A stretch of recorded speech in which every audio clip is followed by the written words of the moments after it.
सर्वसाधारणपणे दिवाळीच्या नंतर विधानसभेच्या निवडणुका लागतील असं वाटतंय.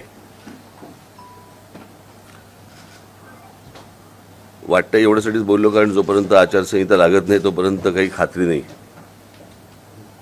कारण स्थानिक स्वराज्य संस्थांच्या निवडणुका गेल्या आता काही ठिकाणी तर 4 वर्ष जरी नाही आहेत, 3 वर्ष जरी नाही आहेत, 2 वर्ष जरी नाही आहेत. पण साधारणपणे आत्ताच्या लोकसभेनंतर ह्या विधानसभेच्या निवडणुका लागतील दिवाळीनंतर असं वाटतंय. आणि त्या निवडणुकांच्या दृष्टिकोनातनं एकूणच उमेदवार आणि या सर्व गोष्टींची चाचपणी करण्यासाठीचा माझा हा दौरा आहे. ज्याचा पहिला टप्पा मराठवाडा झाला पूर्ण, आता विदर्भाचा हा टप्पा माझा पूर्ण होईल, उद्या पूर्ण होईल तो. आणि त्याप्रमाणे मी काही ठिकाणी मी उमेदवार देखील जाहीर केले. आणि अजून काही जसे जसे पुढच्या टप्प्यामध्ये एक एक वेगवेगळ्या ठिकाणचे उमेदवार मी जाहीर करत जाईन. त्याच्यामुळे आता नाव यू शूट.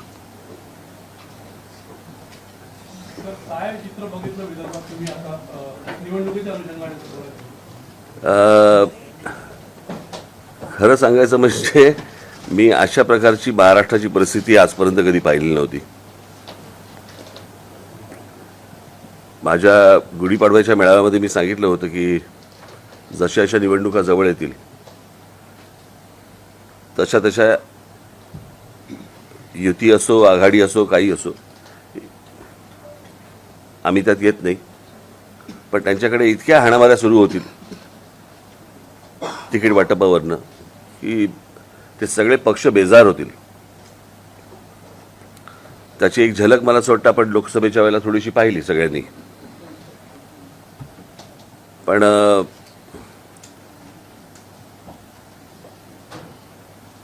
प्रत्येकालाच निवडणुकीला उभं राहायचं आहे असं एकूण चित्र त्यांच्याकडे दिसतंय. आणि आमच्यासाठी म्हणाल तर वातावरण खूप पोषक आहे. गेल्या 5 वर्षामध्ये साधारणपणे महाराष्ट्रामध्ये ज्या प्रकारचा राजकीय खेळ झाला त्या सगळ्या गोष्टीला लोक कंटाळलेले आहेत. म्हणजे मी तुम्हाला थोडंसं अजून विस्तृत पद्धतीने मी तुम्हाला सांगतो. म्हणजे लोकसभेच्या निवडणुका झाल्या. या लोकसभेच्या निवडणुका झाल्यानंतर मला असं वाटतं इथे पत्रकार फार कमी दिसतात मला या साईडला. नाही आहेत पण मेन स्ट्रीम काय असतं म्हणजे फ्रीलान्सर आहेत.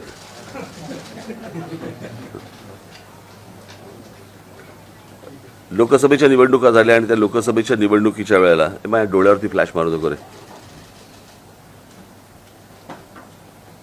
फ्लॅश इथे मार, फोटो इथे काढ. तर ज्या प्रकारचं मतदान झालं आणि आघाडीला काय ते उद्धव ठाकरे, शरद पवार आणि या सगळ्या काँग्रेसला ज्या प्रकारचं मतदान झालं ते मतदान आपण नीट समजून घेतलं पाहिजे. आणि तुम्ही समजून घेतलेलं असणारच अर्थात. पण मी परत मूळ विधानसभेकडे येण्यासाठी आपल्याला थोडंसं सांगतो. त्यावेळेला या देशातल्या संपूर्णपणे एक गठ्ठा मुस्लिम समाजाने भारतीय जनता पक्षाच्या विरोधात, खास करून मोदी आणि शहा यांच्या विरोधात मतदान केलं. तसंच भारतीय जनता पक्षाच्या काही लोकांनी अबकी बार काय 400 पार याच्यावरनं संविधान बदलणार असे त्यांच्याच लोकांनी स्टेटमेंट केल्यानंतर त्या प्रकारचं वातावरण तयार झालं. त्याच्यामुळे या देशातल्या जवळपास एक गठ्ठा दलित समाजाने, बांधवांनी, भगिनींनी, त्यांनी सगळ्यांनी मोदी आणि शहांच्या विरोधात मतदान केलं. ते anti Modi, anti Shah voting होतं. ते काही उद्धव ठाकरे आणि शरद पवारांच्या प्रेमाखातर झालेलं मतदान नव्हतं. त्याच्यामुळे ती जी वाफ होती ती वाफ लोकसभेला निघाली. आता विधानसभेची जी निवडणूक आहे या विधानसभेच्या निवडणुकीला गेल्या 5 वर्षामध्ये या लोकांनी जे राजकारण केलं महाराष्ट्रात, ज्याला आपण गलिच्छ राजकारण म्हणू, ते राजकारण लोक विसरलेले नाही आहेत, विसरणारही नाहीत. ज्याला आपण मतदारांशी प्रतारणा करणं म्हणतो आपण, ती प्रतारणा या महाराष्ट्रामध्ये झाली आणि ज्या प्रकारचा चिखल महाराष्ट्रामध्ये झाला तो मला नाही वाटत यापूर्वी कधी गेल्या 50-60 वर्षामध्ये महाराष्ट्रातल्या मतदारांनी कधी बघितला असेल किंवा विचार केला असेल की आपल्या महाराष्ट्रामध्ये अशा प्रकारची गोष्ट होऊ शकते. आणि त्याच्यामुळे मतदार ही गोष्ट विसरलेली नाही आहेत आणि त्या गोष्टींचा राग ते येणाऱ्या विधानसभेच्या निवडणुकीला निश्चित काढतील. हे मला ज्या मी फिरतोय, ऐकतोय, बघतोय, वाचतोय या सगळ्या गोष्टीतनं मला जे दिसतंय ते मी तुमच्यासमोर मांडलं.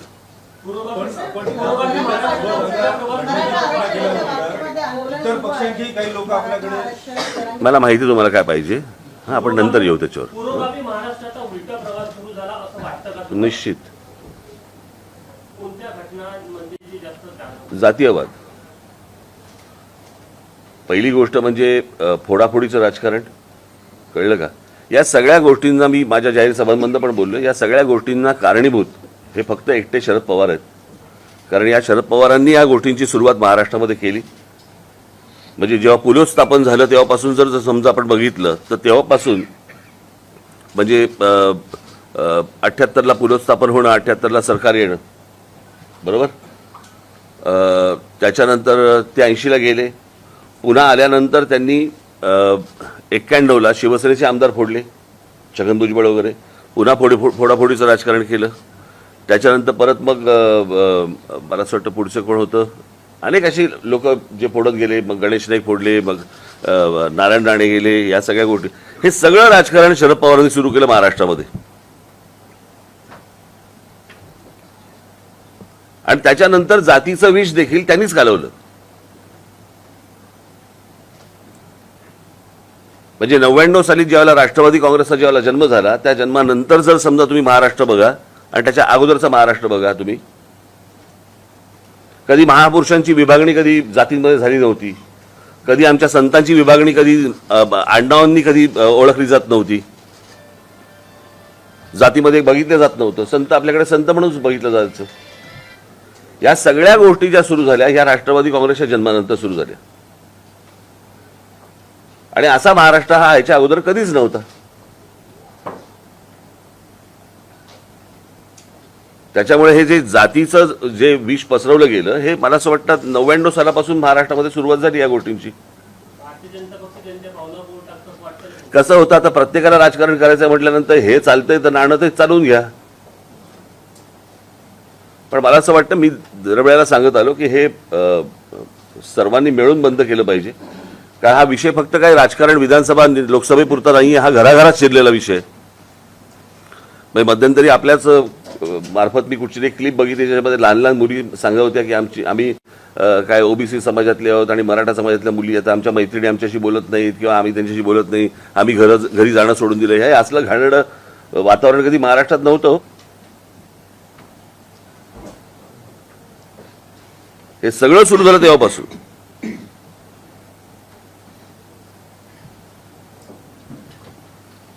बोला. मी बोलतो ना, तुम्हाला माहिती आहे तुम्हाला काय पाहिजे ते. कळलं का? मी मगाशी सांगितलं ना तुम्हाला. हा, तुम्हाला अपेक्षित जे काय आहे ना ते मी बोलीन त्याच्यावरती. हा, मी स्वतःहून तुम्हाला सांगेन ते मराठा आरक्षणाचा विचार म्हणून. मला हे जे आहे ना हे, कळलं का, ह्यामुळे सत्यानाश झालाय सगळा. ज्या मराठवाड्यामध्ये मी गेलो तिथे आग लावणारे पत्रकार होते आणि त्या पत्रकारांनी काय काय गोष्टी घेतल्या होत्या हेही मी जाहीर केल्या होत्या त्याच्यात.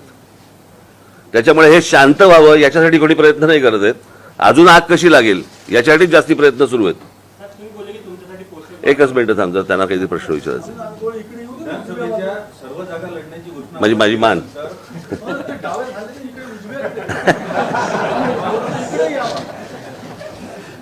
तरीही जर काही पक्षांचे लोक आपल्याकडून लढण्यास उत्सुक आहेत का, आपल्याकडे अप्रोच झाले का? दुसरं, उद्धव ठाकरे, आदित्य ठाकरे यांच्या विरोधातही आपण उमेदवार देणार आहात? हे बघा, मी निवडणूक लढवणार आहे आणि मागच्या वेळेला एक वेळा ही गोष्ट जी केली त्या मतदारसंघामध्ये साधारणपणे आमची 37 ते 38 हजार मतं आहेत. कळलं का? एकदा ही गोष्ट झाली, वारंवार कशी होईल? तुम्हाला हा प्रश्न विचारायचा होता? मगापासून हा प्रश्न विचारायचा होता. आणि दुसरा एक त्याला जोडून एक होता, नागपुरात आपण सगळ्या मतदारसंघात उमेदवार देणार आहात का? तर देवेंद्र फडणवीसांच्या मतदारसंघात पण देणार आहात का? त्याला जाऊन एकनाथ शिंदेच्या मतदारसंघातील उमेदवार देणार. सगळ्या मतदारसंघांमध्ये उमेदवार देणार. राजसाहेब, एक आव्हान तुम्ही याच्या आधी केलं, आता दरवेळेस अतिशय पोटतिडकीने आव्हान करता की माझ्या हाती सत्ता द्या, महाराष्ट्र सुखासारखं सरळ करेल. यापूर्वी पण तुम्ही हे आव्हान केले आहे, पण तरी देखील तुमच्या हाती सत्ता देत नाही लोक. तर याच्यामागच्या कारणांचा काय? देतील ना. मला असं वाटतं 52 सालापासून भारतीय जनता पक्ष पण हेच बोलतोय. जेव्हा जनसंघ होता ना तेव्हापासून ते पण हेच सांगत होते. 2014ला आली हातात सत्ता. वेळ लागतो. तर ही लोकसभेची वाफ आहे, त्याचा फायदा होईल असं वाटतं तुम्हाला विधानसभेत? ती संपली ना, आता गेली ना हवेत. आता विषय विधानसभेचा आहे ना. हो, तर तुम्ही म्हटलं ना की लोकसभेची वाफ होईल, आता विधानसभेत निघेल, याचा फायदा होईल का तुम्हाला? निघाली असं म्हणालो मी. मला बरोबर बोलतो ना मी. मी निघाली असं म्हणालो मी. साहेब, महायुतीला असं वाटतं की लाडकी बहीण योजनेचा त्यांना खूप फायदा होणार आहे. आपलं आकलन काय आहे याच्याबद्दल? लोक खूप हुशार आहेत हो. कळलं का? असे जर पैसे मिळत असतील तर नक्की घेतील, पण याचा अर्थ ते मतदान करतील असं होत नाही ना. म्हणजे मला अजूनही आठवतंय की त्या कोणीतरी मला सांगितलेलं, मी प्रत्यक्ष काय ते चित्र पाहिलेलं नाहीये, पण कोल्हापूरमध्ये म्हणे दरवाजावरती पिशवी लावली जाते आणि जेवढे मतदार असतात तेवढे पैसे ठेवले जातात. तर तिकडे 3-4 पिशव्या लागलेल्या असतात उमेदवारांच्या. आता कसं कळणार कोणी कोणाला मतदान केलं? तर त्याच्यामुळे महाराष्ट्रात बालिकांवर अत्याचारचे प्रकार वाढलेले आहेत, त्या संदर्भात मला हा विषय बोलायचाच होता. मला समजलं नाही. आता ती बदलापूरची जी घटना आहे, आमच्या पक्षातल्या महिला सेनेने ती घटना बाहेर उघड केली आणि बाहेर आली. पण ती एक घटना आपल्याकडे झाल्यानंतर त्याच्यानंतर फटाक्याची माळ कशी काय लागते हे मला अजूनपर्यंत कळलेलं नाही. आणि खरं बघायला गेलं तर तुमच्यासाठीची ही रोजची बातमी असायला पाहिजे. म्हणून मी आता एक काही आकडेवारी आणली, वाचून दाखवू.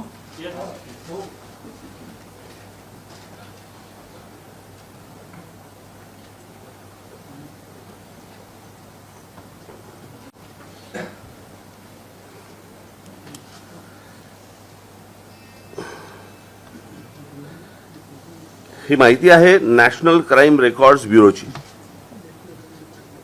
ओके. गेल्या काही वर्षात शासनाने अनेक योजनांच्या घोषणा करूनही त्यासाठी कोट्यवधी रुपये खर्च करूनही महिलांवरच्या अत्याचारामध्ये सातत्याने वाढ होते आहे. देशात मी हे तुम्हाला सांगतो, आता हे 26 तारीख, काय 26 तारीख ना, आता भारत बंद करणार होते ना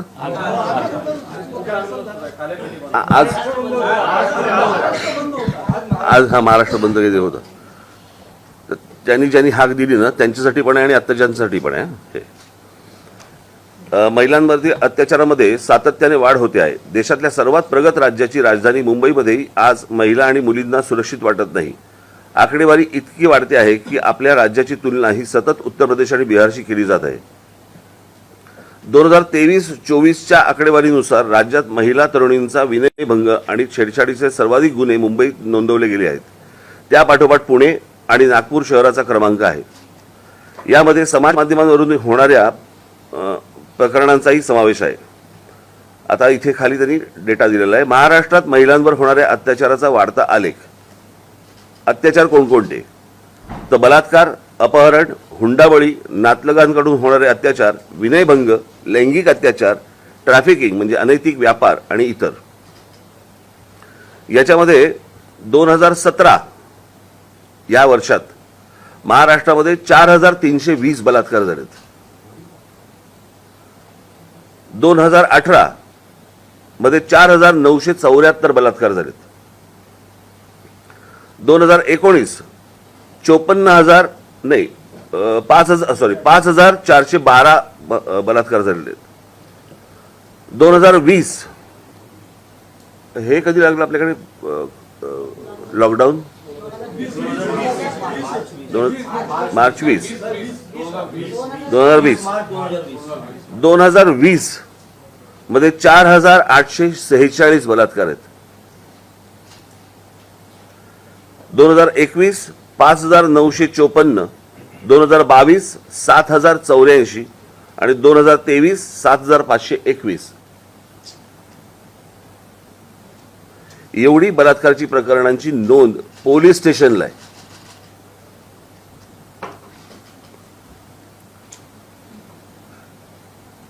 एक खालची आकडेवारी तुम्हाला पाहिजे असेल मी तो हा तुम्हाला देतो मी सगळ्यांना, तुम्ही द्या पुढे. महाराष्ट्रातल्या या आकडेवारीनुसार इथे दर तासाला एक गंभीर गुन्हा नोंदवला जातो. अर्थात हे झाले केवळ नोंद झालेले गुन्हे, नोंद न करता आलेले गुन्हे यापेक्षा खूप जास्त असतील. नॅशनल क्राईम रेकॉर्डच्या ब्युरोच्या नुसार 2022च्या नुसार आकडेवारीनुसार महाराष्ट्रात उत्तर प्रदेशच्या खालोखाल महिलांवरील अत्याचाराची प्रकरणे समोर आली आहेत.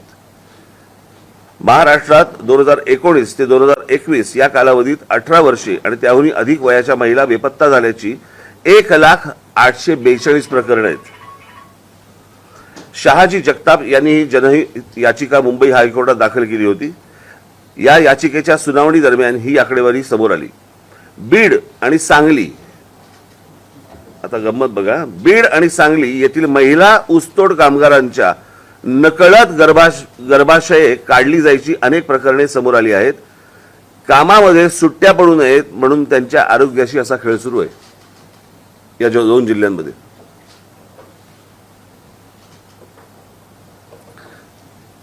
आत्ता मला असं वाटतं की तुम्ही हे आज जे रोज एक प्रकरण येते, रोज काय तासाला यायला पाहिजे ना.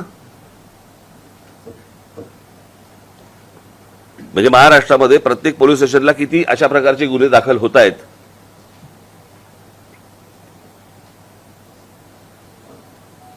आणि मला फक्त एवढंच म्हणायचं आहे की जे इतके दिवस दाखवले जात नव्हते, हे आता एक बदलापूरचं प्रकरण आलं, अत्यंत दुर्दैवी, या ठेचलेच पाहिजे लोकांना.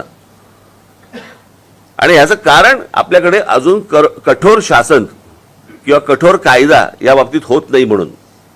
मग आता साधी गोष्ट आपण बघूया, त्या कोण ते दिल्लीत प्रकरण झालं होते, निर्भया प्रकरण.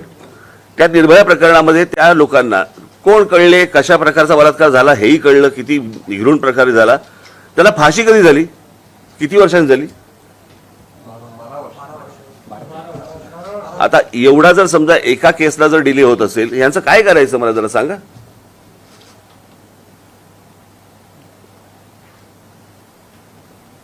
प्रश्न असा आहे ना की ह्या सगळ्या गोष्टी जे आज बंद पुकारला होता ना ज्यांनी, त्यांच्याही काळात आहेत, बरोबर की नाही. आणि आजही आहेत. माझं फक्त एवढंच म्हणणं आहे, आता जे रोजच्या रोज वर्तमानपत्रामध्ये जे सुरू आहे, आज इथे झाला, आज इथे झाला, आज इथे झाला, काही राजकारण आहे का त्याच्या मागे, येणाऱ्या निवडणुका आहेत का त्याच्या मागे. आपल्याला विषय काय संपवायचा आहे, ही गोष्ट होता कामा नये महाराष्ट्रामध्ये, हा विषय आपला महत्वाचा आहे ना. निवडणुका आल्या, आता सरकारला बदनाम करा या दृष्टिकोनात. मग ह्यांच्याही सरकारच्या काळामध्ये होतच की, लॉकडाऊनच्या काळामध्ये उद्धव ठाकरेंचं सरकार होतं, त्याही काळामधला आकडा तुम्हाला दिला, त्याचं काय करणार. अर्थात ते आताच बंद असल्यामुळे त्यांनी बाहेर बंद टाकला नाही. यावर अंकुश लावण्यासाठी काय सुचवलं? काही सरकारला कायदा करायला लागेल त्याबद्दलचा. कायदा जो होता तो अजूनपर्यंत म्हणजे पुढे यायला आला नाहीये. काय उपाययोजना काय उपाययोजना म्हणजे ह्या केंद्राने केल्या पाहिजेत ना तातडीने. केंद्रातच ते अडकून पडलंय, पण ते केंद्र का असं काल तुम्ही बोलले होते भाषणामध्ये की राज्यामध्ये कायदा पण माझ्या हातात सत्ता द्या तर मी सगळं साफ करून दाखवेल. तर नेमकं कशा प्रकारे मला सांगा, साधी गोष्ट आहे ना, जर त्या गोष्टी आता एका महिला कॉन्स्टेबलने ती तक्रार नोंदवून घेतली नाही, बरोबर आहे, काय कारवाई झाली, पुढे काय होणार आहे त्याचं, पोलिसांना कोणत्या प्रकारच्या इन्स्ट्रक्शन्स दिल्या गेलेल्या आहेत. मी आता समजा तुमच्यासमोर ही आकडेवारी वाचली. माझं फक्त एवढंच म्हणणं आहे की पोलीस ज्या वेळेला इनिशिएटिव्ह घेतात, त्याच्यानंतर ज्या वेळेला तुमचे दबाव येतात आणि तुम्ही ज्यावेळेला सांगता की नाही इथे काही करू नको. आता उदाहरणार्थ आता तुमच्या विषयात येतो, हवं असेल तुम्हाला ते मराठा आरक्षण. हां, जरांगे पाटील ज्या वेळेला तिकडे बसले उपोषणाला, बरोबर आहे, तिकडे लाठीचार्ज झाला, बरोबर. कारवाई कोणावर झाली?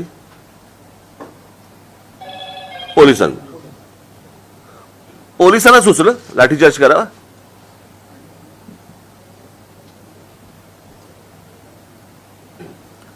पोलीस म्हणतात बरोबर देत, आम्ही इनिशिएटिव्ह घेतल्यावर जर समजा आमच्या अंगणात येणार असेल हे प्रकरण, एखादी गोष्ट केल्यानंतर पोलिसांनी ज्यावेळेला एखादी गोष्ट केली बाबा तिथे, तर त्याच्यानंतर ते सरकार त्यांच्या मागे खंबीरपणे उभं राहिलं पाहिजे. मी तुम्हाला एक उदाहरण म्हणून सांगतो, थोडा वेळ आहे ना तुम्हाला?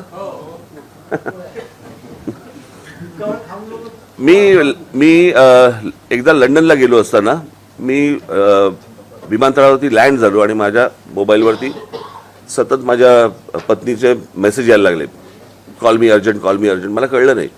लँड झाल्यावरती मला कळलं तिथे, आणि पायलटने अनाऊन्समेंट केली की नुकताच काही तासांपूर्वी लंडनमध्ये बॉम्ब ब्लास्ट झालेत.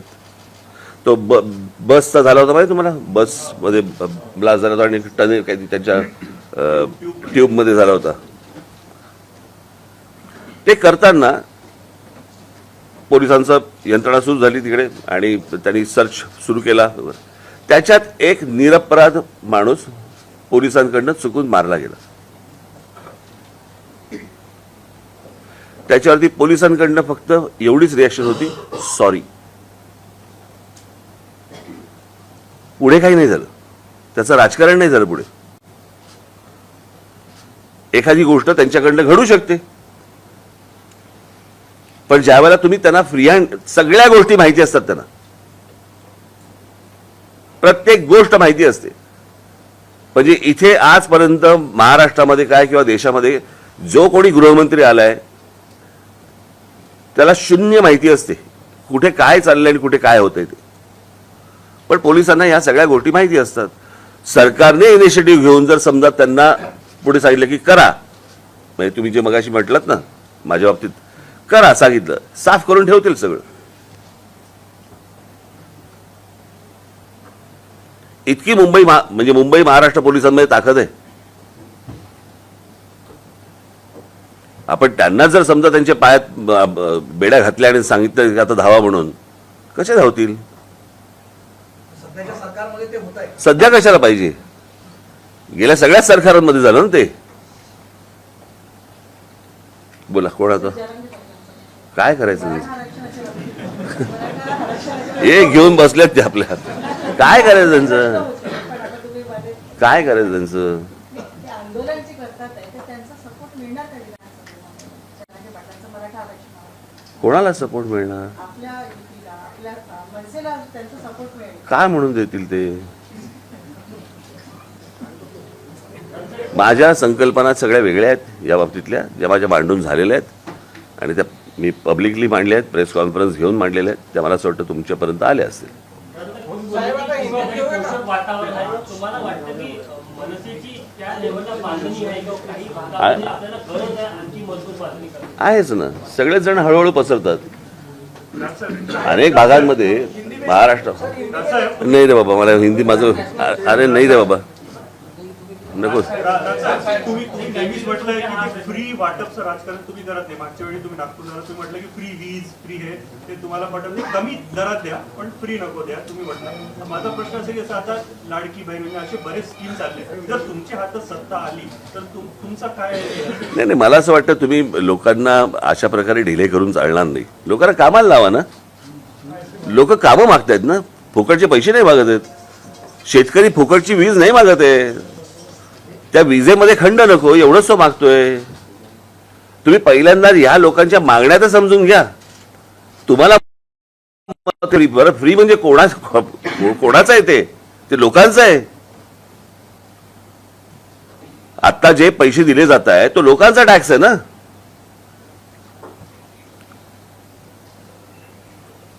असं कसं करून चालेल तुम्हाला? मी त्या दिवशी म्हटलं ना की महाराष्ट्रामध्ये असंख्य जॉब्स आहेत, महाराष्ट्राच्या शहरांमध्ये आहेत असंख्य जॉब्स आहेत. महाराष्ट्रातली पोरं करू इच्छितात, त्यांच्यापर्यंत पोहोचत नाही.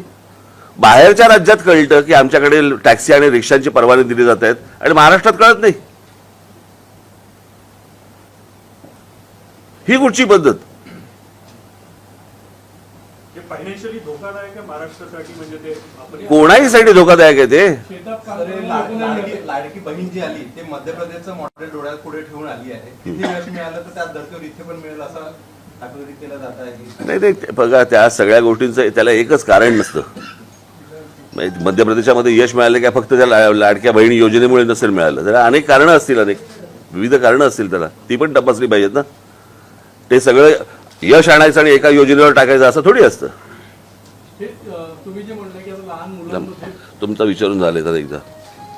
महाराष्ट्रामध्ये युती शासन गेल्यानंतर विलासराव देशमुख ज्यावेळेस पहिल्यांदा मुख्यमंत्री झाले होते त्या निवडणुकीच्या आधी त्यांनी मोफत विजेचं खिरापत वाटली होती आणि त्याचा परिणाम असा झाला की महाराष्ट्र जवळपास 7 ते 8 वर्ष लॉकडाऊनच्या लोड शेडिंगच्या याच्यात गुरफटला होता. आता ही जे 1500 रुपये लाडके नाही नाही, पण मला असं वाटतंय की आता हा पहिला महिना जाईल, कळलं का, दुसरा महिना एखादा कदाचित जाईल. पैसे कुठे सरकारकडे? त्याच्यामध्ये अजितदादांनी पण सांगितलं नाही का, निवडून दिला तरच पुढच्या. तसं होणार नाही. ते किती तुम्ही पैसे सरकारकडे पैसे पाहिजेत ना. पण ते तर म्हणाले सही करून निघालो चेकवर. कशावरती? पहिल्या हप्त्याची असेल.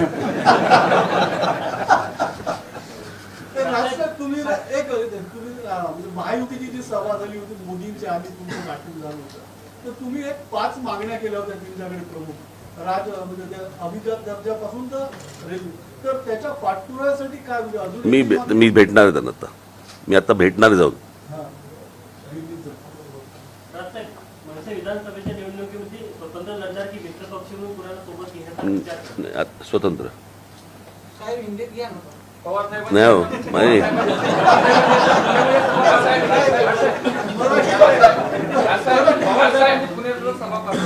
कार्यकर्त्यांसोबत त्या ठिकाणी शपथ घेतली. आम्ही या राज्यामध्ये अत्याचार खपवून घेणार नाही. कशाचे? या राज्यामध्ये अत्याचार खपवून घेणार नाही अशी कार्यकर्त्यांसोबत त्यांनी शपथ घेतली. शरद पवार अत्याचार कसले अत्याचार? तुमच्या हातात ज्यावेळेला सरकार येतात त्यावेळेला ह्या गोष्टी करा ना. असल्या शब्द कसल्या घेत आहे?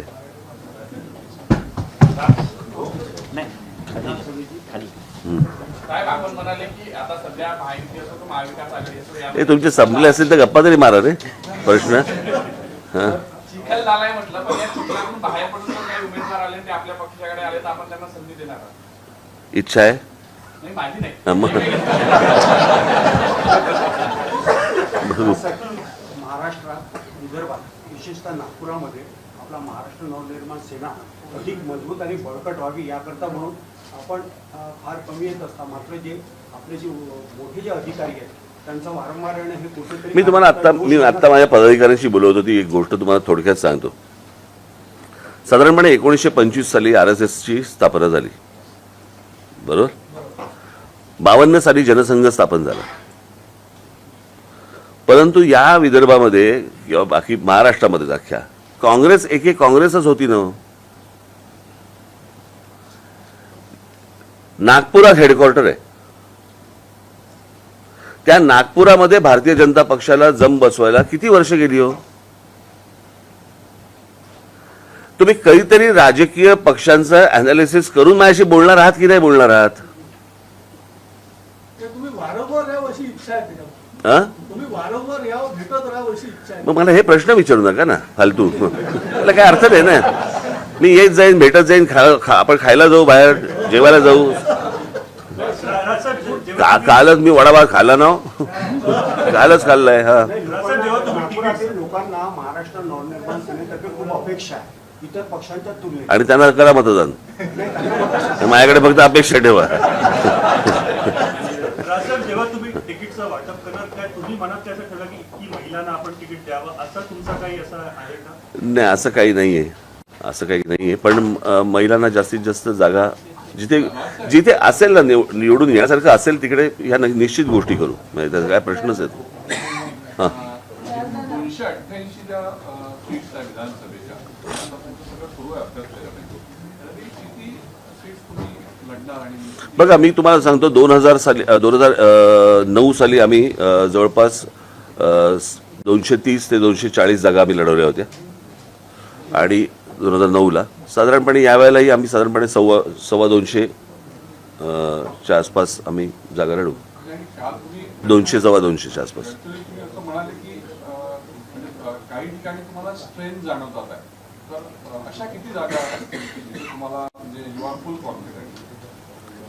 आत्ताच सांगू, सगळ्यांसमोर पेपर उघडा करू आता? असं थोडी राजकारण असतं. राजकीय क्षेत्राची कशी चर्चा आहे की जर तुम्ही जास्त जागा लढल्या तर त्याचा फायदा मला ते आणि सत्ताधाऱ्यांना त्याचा जास्त. मला काही देणं घेणं नाही त्या गोष्टींची. मला माझ्या पक्षाशी देणं घेणं. वाईट मारून नका गेले तर म्हणून तुम्ही त्यात प्रश्न आले. तुमच्यासाठी क्राऊड खूप असतो आणि क्राऊड तुम्हाला खूप चाहतो पण, म्हणजे प्रेस असेल किंवा तुमची सभा असेल, परंतु आपल्या सीट्स निवडून न येण्याच्या मागणी. मी पुन्हा तेच सांगितलं ना, राजकीय पक्षांचा एकदा अभ्यास करा आणि अभ्यास केल्यानंतर आपण माझ्याशी बोला. अटलजींच्या भाषणाला आणि बाळासाहेबांच्या भाषणाला देखील प्रचंड गर्दी व्हायची, त्याच्या सीट नाही यायच्या. त्याला एक काळ जावा लागतो, त्याला एक वेळ जावा लागतो, कळलं का? कुठचंही वर्तमानपत्र आणि कुठचंही चॅनल पण असंच गंमत म्हणून उभं राहत नसतं. तुम्ही यूट्यूबवाले आहेत का? कारण यूट्यूब उभं राहायला किती काळ गेला जरा एकदा तपासून घ्या. तुमचा जो राजकारण थोडा अग्रेसिव्ह स्टाईल आहे, तुम्ही जे तुमच्या मनात आहे तुम्ही बोलता, पण तुमचे जे सहकारी आहे आणि न्यू जनरेशन आहे तुम्हाला कधी सांगतात का की थोडा डिप्लोमॅटिक आता हवं? हो, मला सांगतात. हो, जास्ती खरं बोलू नका. अमित सांगतात की म्हणजे ते नाही, अमित नाही, बाकीचे सगळे सांगतात. पण तुम्ही चेंज होणार का मग? नाही, आता काय असतं, सुधारायचं एक वय निघून जातं आणि बिघडायचं एक वय निघून जातं. याला जोडून एक क्वेश्चन आहे. युथ बद्दल आपण बोलतात की सजेशन्स मिळतं युथ कडून, मग पार्टीमध्ये जेव्हा इलेक्शन्स येतात किंवा काही, तेव्हा युथला चान्सेस का मिळत नाहीत? कारण एक एक्झाम्पल, युथचा अर्थ सांगा मला. युथ म्हणजे युवा पिढी आहे किंवा मग हे कोण आहे बाहेर जे आहेत ते? म्हातारे आहेत? अदरवाईज पण आपण बघतो काँग्रेसमध्ये सुद्धा आपण बघितलं की युवांचा पक्ष म्हणून काँग्रेसला संबोधलं जातं, पण असं काही दिसत नाही. तिथे पण अबाव 50 सगळे आहेत, तिथे पण आम्हाला असंच काही दिसतं. यू आर गुड लुकिंग असं म्हणायचं तुम्हाला? सुशिक्षित, एज्युकेटेड लोकांना चान्सेस मिळायला पाहिजे, सो दॅट जेवढे केसेस किंवा काही जे काही होतं, बलात्कार, रेप आणि खूप काही गोष्टी आहेत, त्यांच्यामध्ये काहीतरी चेंजेस येणार, लॉमध्ये काहीतरी चेंजेस. माझी तर इच्छा आहे माझी, आता नागपूरसारख्या शहरामधनं अनेक तरुण माझ्याबरोबर यावेत, माझ्याबरोबर त्यांनी सहकारी म्हणून माझ्याबरोबर कधी काम करावं अशी माझी इच्छा आहे. आणि तुमच्यापैकी अनेकांना जर इच्छा असेल तर आपण यावं. कॅन्डिडेट्स आपण देणार आहे, आपण खास एक फॅक्टर ठेवणार आहे, काय क्रायटेरिया आपण ठेवणार आहे? मी तुम्हाला एक गोष्ट सांगतो. आमच्या सगळ्या जिल्ह्यांमध्ये आम्ही आमचे पक्षाचे टीम्स पाठवलेले आहेत आणि ते ह्या गोष्टींचा ॲनालिसिस करून माझ्यासमोर आणले. कळलं का? कारण महाराष्ट्रभरची सर्वे केली, टीम पाठवली होती, तर काय असेसमेंट आहे आता पक्षाजवळ? किती जागा? उघडपणे सांगू, उघडपणे सांगा. मला एकदा तुमच्या ना चॅनलची जेव्हा तुमची मीटिंग असते ना, ह्याला काढायचं ह्याला घ्यायचं वगैरे, मला एकदा बसवाल?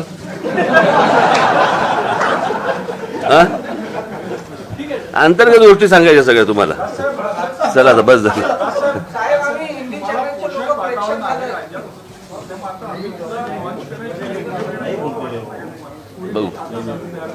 बघू, करू. तुम्ही घरामध्ये नाव लावू नका हो माझ्या.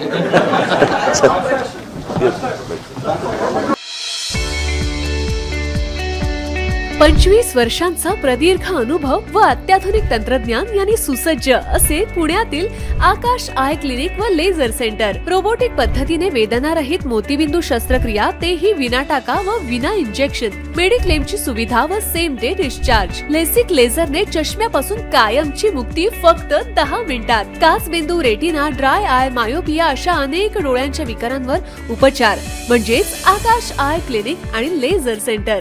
CTR कंपनी जवळ, विमान नगर, नगर रोड, पुणे. संपर्क 8888173100. Come on guys, hurry up. अरे सुन ना, एक ब्रेक ले लेते हैं. Guys, I'm telling you, तुम लोगों को सही से ट्रैकिंग नहीं आता. But that's okay, you can learn. रोज का ढक्कन देना. ये रेड वाला है, सही वाला देना. अबे ढक्कन, पहले तो सही पानी पीना.